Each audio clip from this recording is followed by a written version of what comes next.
The Constitution is the center of our government. If you go too far one way, you've got anarchy. If you go too far the other way, you get tyranny.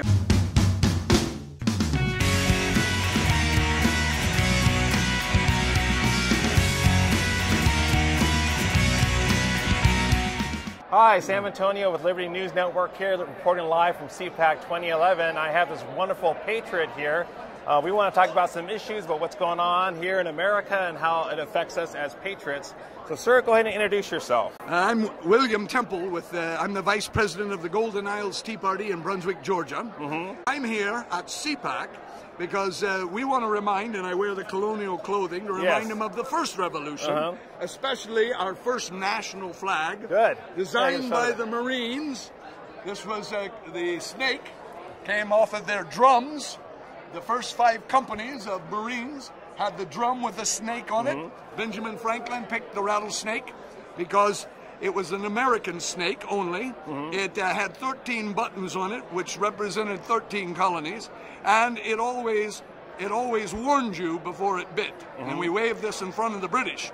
Well, now we're raising it and waving it in front of the Congress because they began to act like a House of Lords. They've not been accountable to the people, and the people are upset. And secondly, it's to remind the Republicans here that have just been elected that the Tea Party is not asleep.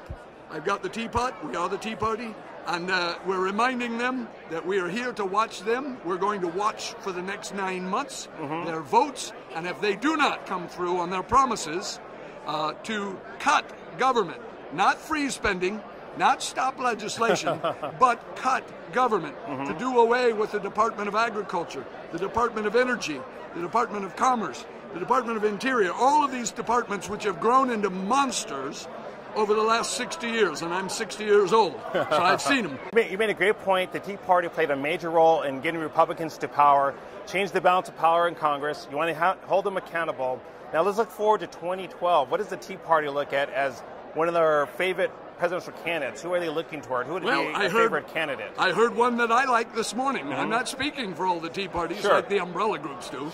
I like Sarah Palin. I like Michelle Bachmann. I like Marco Rubio. I like Senator Jim DeMint and Herman Cain and any number of them. And Alan West. I don't want to leave him out. Well, let me ask you a personal question. Every time I read something about the Tea Party, whether online or in print media, your face is always there. How did you become the face of the Tea Party?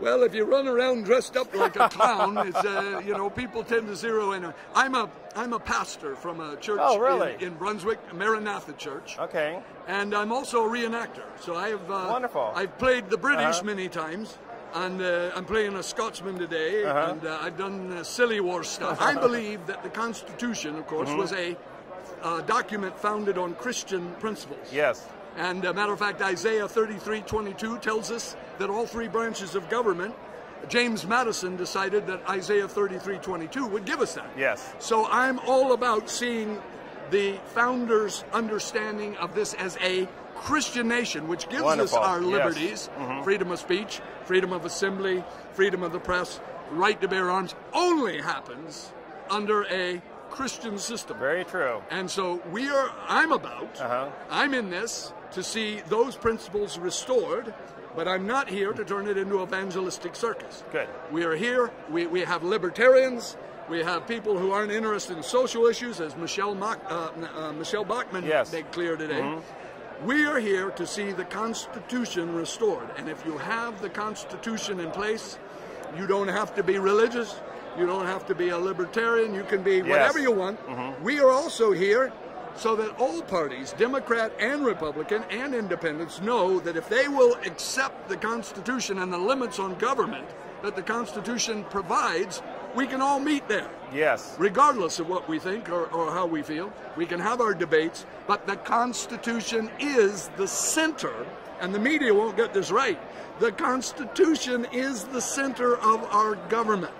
If you go too far one way, you've got anarchy. If you go too far the other way, you get tyranny. And we just had our first act of tyranny on March 1st, 2010, when the President of the United States signed into law the health care bill, which required Americans to buy something and took away their choice. That is unconstitutional, and we're going to see it turned down, Yes. or else we're going to have a real problem. A little note for our audience. I was speaking to you yesterday, and you kind of mentioned a little story.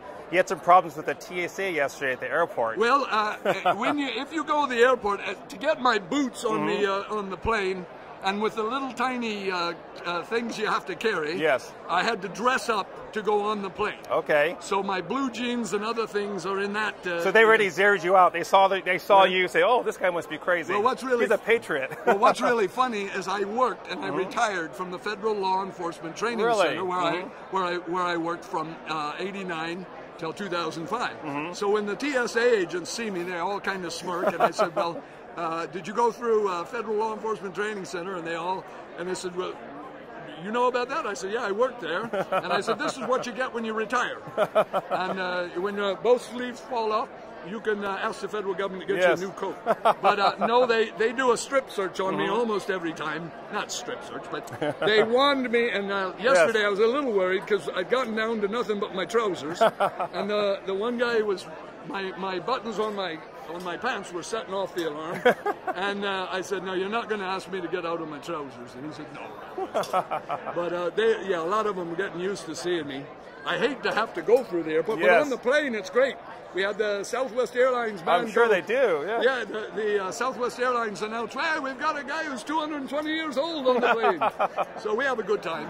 And, it was a pleasure speaking with you, and thank you for everything that you do. And I love your uniform and everything that you do with the freedom movement here. Okay, well, thank you. Sam Antonio with CPAC 2011, signing out here from Washington, D.C. Thank you.